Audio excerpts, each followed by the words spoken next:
তো হ্যালো বন্ধুরা, আশা করি তোমরা সবাই ভালো আছো। আমিও ভালো আছি। তো আজকের মেন বিষয়টা হচ্ছে কৃষক বন্ধু প্রকল্প নিয়ে এবার বড় আপডেট সামনে এসেছে। কৃষক বন্ধু প্রকল্পের টাকা কবে কৃষকদের ব্যাংক অ্যাকাউন্টে ঢুকবে সেই বিষয়ে নতুন তথ্য প্রকাশ্য এসেছে। তবে প্রথমে একটি গুরুত্বপূর্ণ বিষয় জানিয়ে রাখি। তো বর্তমানে পশ্চিমবঙ্গের মুখ্যমন্ত্রী হলেন শুভেন্দু অধিকারী, মমতা ব্যানার্জি নন। তাই কোনো আপডেটের ক্ষেত্রে চালু থাকা সামাজিক প্রকল্প বন্ধ হচ্ছে না। নমস্কার বন্ধু। সরকারি বিজ্ঞপ্তি বা কৃষি দপ্তরে তথ্য যাচাই করে নেওয়া জরুরি। বিগত কয়েক বছরের মতোই কি এই বছরেও একই নিয়মে কৃষক বন্ধু প্রকল্পের টাকা দেওয়া হবে কি? নতুন করে কি ফর্ম ফিল আপ করতে হবে? ডকুমেন্ট ভেরিফিকেশন নিয়ে কৃষি দপ্তর কি জানিয়েছে? এই সমস্ত গুরুত্বপূর্ণ বিষয় নিয়ে আজকে ভিডিওতে বিস্তারিত আলোচনা করব। কৃষক বন্ধু প্রকল্পের অধীনে যোগ্য কৃষকরা বছরে দুটি কিস্তির আর্থিক সহায়তা পেয়ে থাকেন এবং মৃত্যুকালীন সুবিধা পান। যাদের আধার, ব্যাংক অ্যাকাউন্ট, জমির নথি বা অন্যান্য তথ্য আপডেট নয়, তাদের ক্ষেত্রে ভেরিফিকেশন প্রক্রিয়া সম্পূর্ণ করার নির্দেশ দেওয়া হতে পারে। তাই কোনো গুরুত্বপূর্ণ নোটিশ মিস করবেন না। তো বন্ধুরা, কৃষক বন্ধু প্রকল্পের টাকা খুব শীঘ্রই সমস্ত যোগ্য কৃষকদের ব্যাংক অ্যাকাউন্টে ক্রেডিট হতে চলেছে বলে বিভিন্ন মহলে আলোচনা শুরু হয়েছে।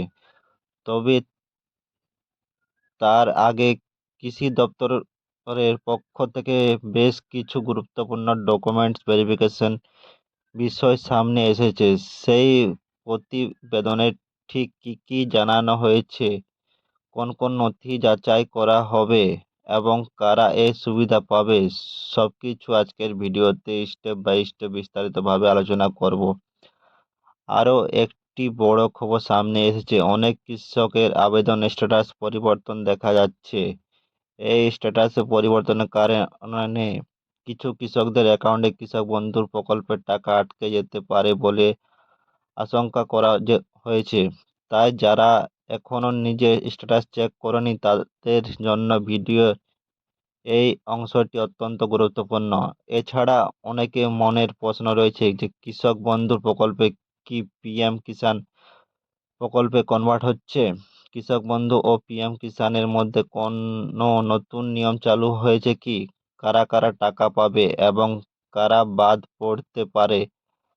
আপনাদের মনে থাকা সমস্ত প্রশ্নের উত্তর আজকের এই ভিডিওতে পাওয়ার চেষ্টা করব বা দেওয়ার চেষ্টা করব। সবচেয়ে বড় চমক হলো টাকার পরিমাণ বৃদ্ধি নিয়ে নতুন করে জোরালো আলোচনা শুরু হয়েছে। কৃষকদের আর্থিক সহায়তা বাড়তে পারে বলে বিভিন্ন সূত্রে খবর প্রকাশিত হয়েছে। এই বিষয়ে বিস্তারিত তথ্য জানাবো ভিডিও শেষ পর্যন্ত। তাই ভিডিও শুরু থেকে শেষ পর্যন্ত অবশ্যই দেখুন। আর ভিডিও শুরু করার আগে কমেন্ট করে জানাও পশ্চিমবঙ্গের কোন জেলা থেকে আপনারা ভিডিওটি দেখছেন। চলুন আর দেরি না করে শুরু করি আজকের বড় আপডেট। তো চলো বন্ধুরা, প্রথম আপডেট, তথ্য যাচাই প্রক্রিয়া আরও কঠোর। তো চলো বন্ধুরা, তো প্রথমে কি লেখা আছে দেখো। প্রথম আপডেট, তথ্য যাচাই প্রক্রিয়া আরও কঠোর। সরকারি প্রকল্পগুলি স্বচ্ছতা বজায় রাখার জন্য বর্তমানে বিভিন্ন তথ্য পুনরায় যাচাই করা হচ্ছে। আবেদনকারী আধার নম্বর, ব্যাংক অ্যাকাউন্ট, মোবাইল নম্বর এবং অন্যান্য প্রয়োজনীয় তথ্য সঠিক আছে কিনা তা খতিয়ে দেখা হচ্ছে। যেসব ক্ষেত্রে তথ্য অসঙ্গত পাওয়া যাচ্ছে সেসব আবেদন পুনরায় যাচাই আওতায় আনা হতে পারে। দ্বিতীয় আপডেট, ইকেওয়াইসি সম্পূর্ণ করা অত্যন্ত জরুরি। বর্তমানে ইকেওয়াইসি অধিকাংশ সরকারি প্রকল্পের জন্য একটি গুরুত্বপূর্ণ শর্ত হয়ে উঠেছে। যদি কোনো আবেদনকারীর ইকেওয়াইসি সম্পূর্ণ না থাকে তাহলে ভবিষ্যতে কিস্তির টাকা পেতেও সমস্যা হতে পারে। তাই যারা এখনো ইকেওয়াইসি সম্পূর্ণ করেনি তারা দ্রুত এই কাজটি সম্পূর্ণ করুন। 3 নম্বর আপডেট, ডিবিটি এবং ব্যাংক অ্যাকাউন্টের সংক্রান্ত সতর্কতা। সরকারি অনুদানের অর্থ এবং সরকারি ব্যাংক অ্যাকাউন্টে পাঠানো হয়েছে। এই ব্যবস্থাকে বলা হয় ডাইরেক্ট বেনিফিশিয়াল ট্রান্সফার বা ডিবিটি। তাই আবেদনকারী ব্যাংক অ্যাকাউন্টের সঙ্গে আধার লিঙ্ক থাকা এবং ডিবিটি সংযুক্ত থাকা অত্যন্ত গুরুত্বপূর্ণ। অনেক ক্ষেত্রে দেখা যায় টাকার অনুমোদিত হলেও ডিবিটি সংক্রান্ত সমস্যার কারণে অ্যাকাউন্টে জমা হয় না।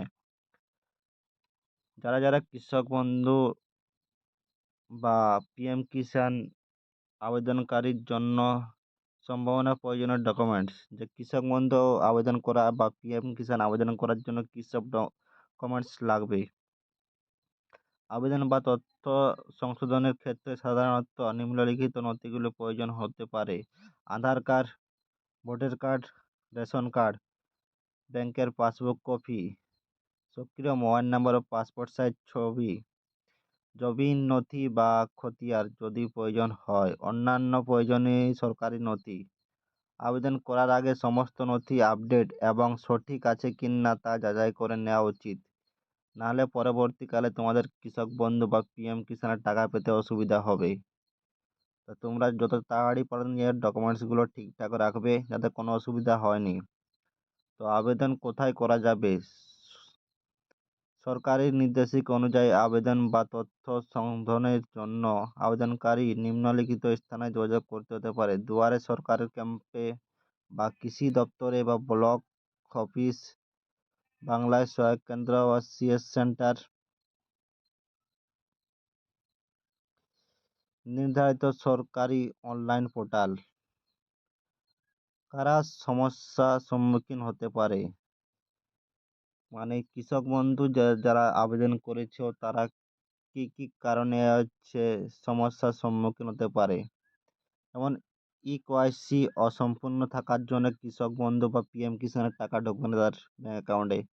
আধার এবং ব্যাংকের তথ্য মিলছে না, মানে আধার কার্ডে এক নাম আছে আর ব্যাংক অ্যাকাউন্টে এক নাম আছে, বা ডেট অফ ভুল আছে, বা ডিবিটি লিঙ্ক নেই, সেই জন্য তাদের ব্যাংক অ্যাকাউন্টে ঢুকবে না। ভুল মোবাইল নাম্বার রয়েছে বা মোবাইল নাম্বার অন্য রয়েছে, সেই জন্য তোমাদের কৃষক বন্ধুর টাকা ঢুকবে না বা পিএম কিষাণের টাকা ঢুকবে না।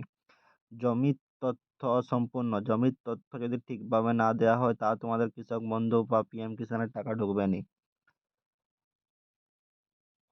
আবেদনপত্রে ভুল তথ্য রয়েছে বা যারা যারা আবেদন করেছো সে তথ্যে ভুল তথ্য রয়েছে, তাদের ক্ষেত্রে আবেদন যাচাই বা আর্থিক প্রাপ্তিতে বিলম্ব হতে পারে। আর্থিক সহায়তা সম্পূর্ণ গুরুত্বপূর্ণ তথ্য, বিভিন্ন প্রকল্পে আর্থিক সুবিধা বা সম্পূর্ণভাবে সরকারি নিয়ম, যোগ্যতা এবং যাচাই প্রক্রিয়ার উপর নির্ভরশীল। তাই কোনো তথ্য বিশ্বাস করার আগে অবশ্যই সরকারি সূত্র থেকে যাচাই করে নেবেন।